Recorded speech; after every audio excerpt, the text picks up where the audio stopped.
This is the 2021 Harley-Davidson Softail Standard, and in this video I'm going to do a full and thorough review.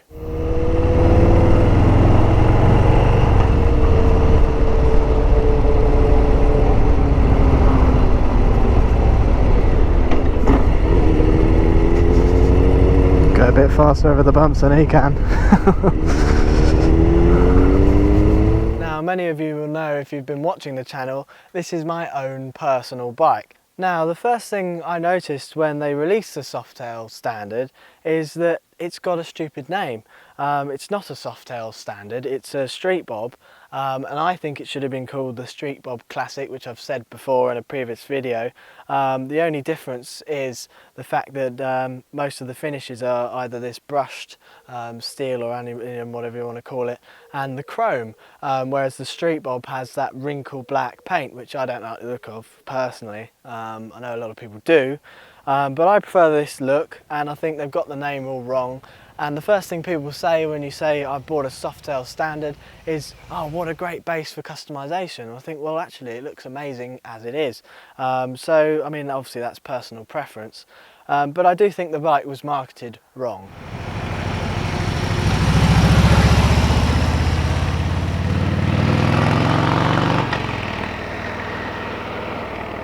Now, this bike has got the 107 Milwaukee 8, and this thing produces so much torque. I'll go into the figures in a minute. It's absolutely amazing. Even so, this bike is A2 restricted because of my age, and we live in nanny state Britain. We have to do as the government tell us. And this has still got plenty of torque because you're only restricting the power from 86 horsepower down to 47. So I'll go into a little bit of detail on how it feels to ride. It's got a lot more torque than that Corsa.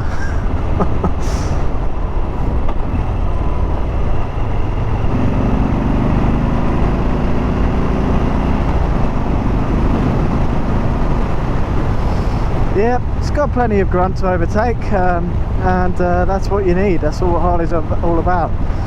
All the torque in the world, and even though this is A2 restricted, it's still got plenty, I promise you that. So if you have been watching the channel and seeing our community posts, I recently passed my test, and I took my test on this bike, which is a shock to a lot of people. They go, why did you take your test on a Harley? But I couldn't get in with a riding school until September or August or whatever, and I was like, I'm not waiting that long. So I did it on my own bike, and as you can imagine, the Softail isn't the best bike for doing your Mod 1 on, so that was a little bit tricky, but I'll go into the detail on how the tests went and all of that sort in the next video, but this video is all about this bike.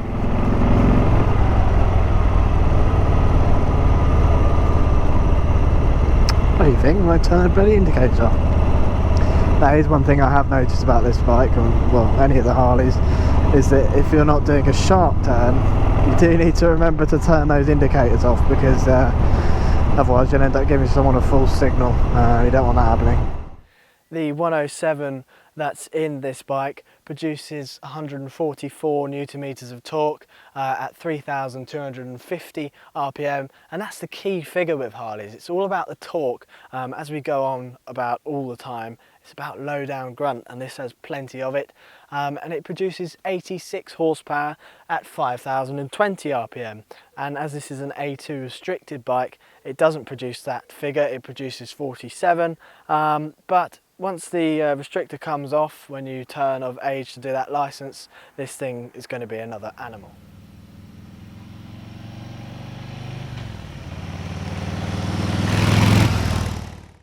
The Softail Standard has a 13.2 litre fuel tank, and it does 43 miles per gallon, which is not bad. It's not great as far as bikes go, but compared to the average car, you're getting the same miles per gallon and a lot more fun out of it, I'll tell you that. This bike weighs 297 kilograms, which is heavy-ish, but not that heavy as far as Harleys are concerned. And to be honest, once you're on it, it doesn't feel heavy at all. Even manoeuvring about, it doesn't actually feel heavy. It's almost as nimble as a Sportster, with a lot more grunt. So if you are coming from a Sportster and you're thinking of upgrading, this would be perfect because it's got the same agility as a Sportster, but a lot more power and a lot more torque. So you'll be having a lot more fun on this bike.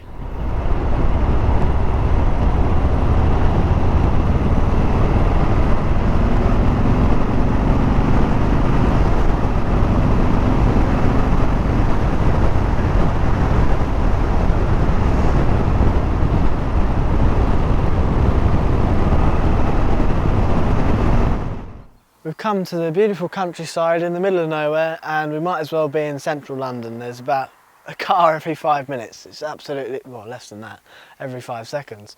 You'd think we were in Oxford Street. It's absolutely ridiculous. I'm jealous of the old man in Wales. He can probably film for hours and not see a single bloody car. Absolutely beautiful countryside around here. Really is. This view as you come over this, around this corner, wow, just look at that. Look at that. That is just something else. Bit jealous of the Wales views from the old man though, I must admit, but this is the best we've got in Leicestershire and Rutland. It's pretty good. It's not half bad.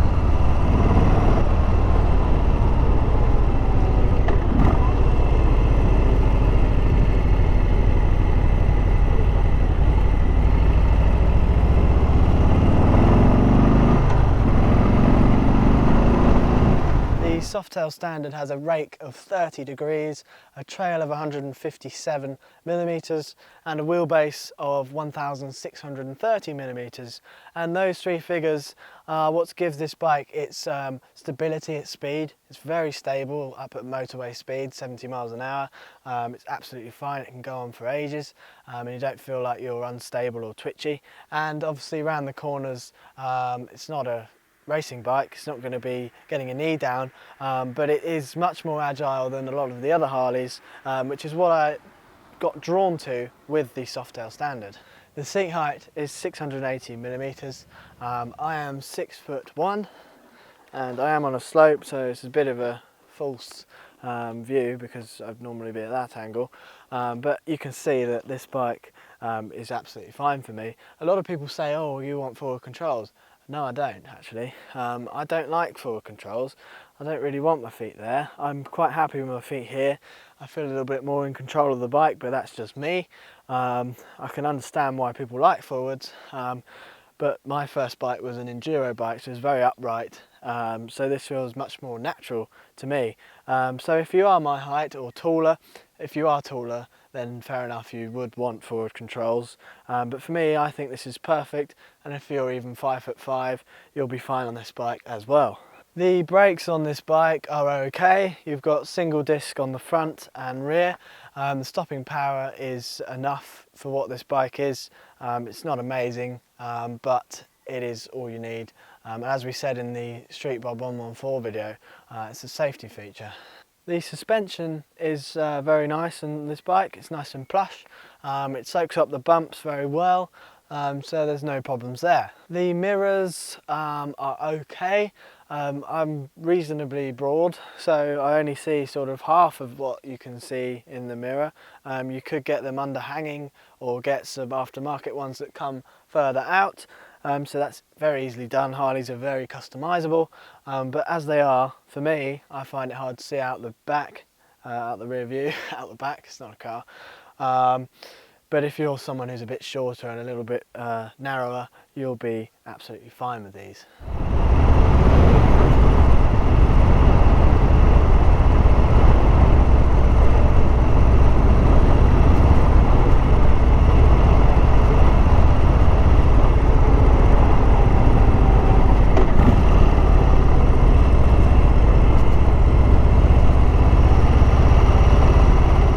I really like the digital display on this bike. It's the same on the Street Bob 114, which it is now, and it's the same on the Breakout, I believe. It's very minimalist. You haven't got a dial or a old-fashioned sort of rev counter. You've got your speed, and then it tells you your RPM underneath. It tells you what gear you're in, and you can get it to tell you lots of other things like how many miles you've done and the time, etc. The horn's very good on this bike. Wow, I literally heard that echo throughout the entire valley. So you can certainly horn people if they're getting in the way, or if there's a herd of wildebeest crossing the road, you can hoot them and they'll get out of your way. Now you might be wondering what I'm going to do with this bike, as it is my own, and I have actually ordered the first customization, which is noise related, but obviously I've just gone for, well actually I'm not going to tell you what I've gone for because that'll be part of the surprise, but this bike has to be A2 restricted, so it's probably going to come up with error codes saying that I'm not allowed to do it, but we'll live with that.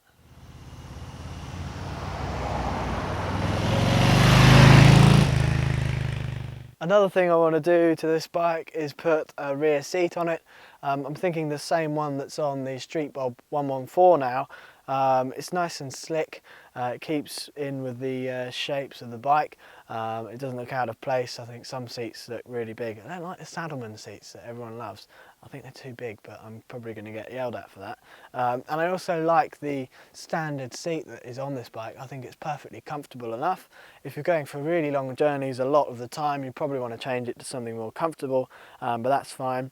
And then I'll also have to get the rear pegs and the mounting kit, and that way I can take people on the back, including my lady friend.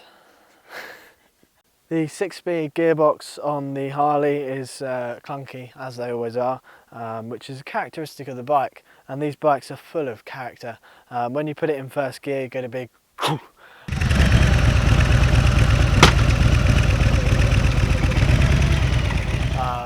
and I really like it, but if you haven't ridden a Harley before and you put it in gear, you might think you've broken the bike, but that's absolutely normal. And when you're going through the rest of the gears, it's actually pretty smooth, so there's nothing to worry about there. I really like the gearbox.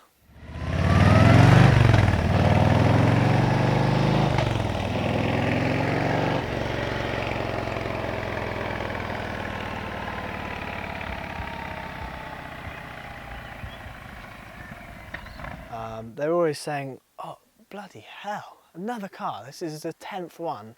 No, not the 10th, the 100th car that's gone past this evening. Being from sports bikes or nakeds or whatever you're riding, oh my god, another one! This is ridiculous. Now, a lot of people who come from sports bikes or nakeds or whatever you're riding, they see a Harley and they go, oh, they've got no power, they're not quick, blah, blah, blah. But anyone who I've spoke to who's come from a sports bike and got on a Harley, they say the complete opposite. Obviously, it's not about power, it's about torque, and these have got oodles of it. Seriously, it's like a rhinoceros, as we always say. It is amazing. And there's nothing on earth like it. It's a completely different feeling because you're not revving it out to 10,000 RPM, you're short shifting at 3 or 4, and that's where all the enjoyment is with a Harley.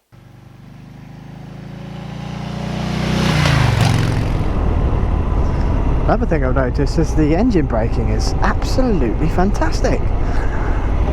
It might just be because I'm new to bigger bikes, but from anything I've seen, it's absolutely brilliant. You stick it in third, go down a really steep hill, and there's one near where we live, and there's a speed camera on the hill, and you just stick it in third and don't touch the brakes, don't touch the throttle, and it just stays under 30. Absolutely brilliant.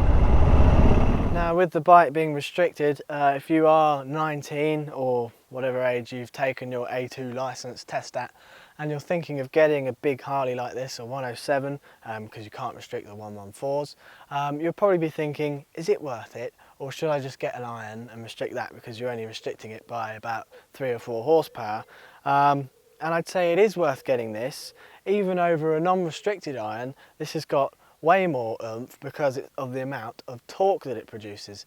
The iron doesn't have anywhere near as much torque as this, and this bike, once you do your A license and take the restrictor off, which is just an ECU map, then you're going to have loads more fun because it's like getting a new bike again, unleashing all the power that this engine has to produce.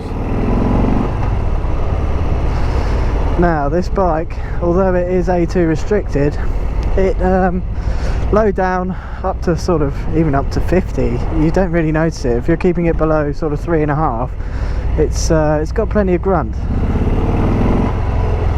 And around town it really is just lovely because you can just burble along, use all the torque, and it's just absolutely something else, honestly. Tell you what, I went out for a ride with one of the mechanics from Sycamore Harley the other day, and he's got a 103 Heritage Classic, and he said, I'll tell you what, it's a good job that bike's restricted because I was struggling to keep up with it. And that just says something for any of you who are looking at getting a bigger cruiser style bike and A2 restricting it, that actually it's still going to give you plenty of smiles per mile, I can assure you that. There's going to be loads more videos of this bike and every other bike that you can think of. We're going to be reviewing them, and we're going to be doing a tour of Wales, me and the old man on his Heritage Classic and this, seeing all the amazing scenery and all the beautiful hotspots, so you don't want to miss it. Now, big thanks to me Julie for filming the video. It's been a massive help, innit? Like and subscribe if you enjoyed the video, and leave your comments down below if you haven't done already, and tell me if I've missed anything if you've got one of these. I might have missed something, I can't remember what I'm doing now, I haven't filmed a video in a couple of weeks. Yeah, make sure you stay tuned, there's plenty of content to come, and check out our t-shirt store. You can see them in the row below the video, and if you click on there and go to the website, there's loads more designs on there, and if you buy one it really helps the channel out, and we reinvest in the channel to make the content even better.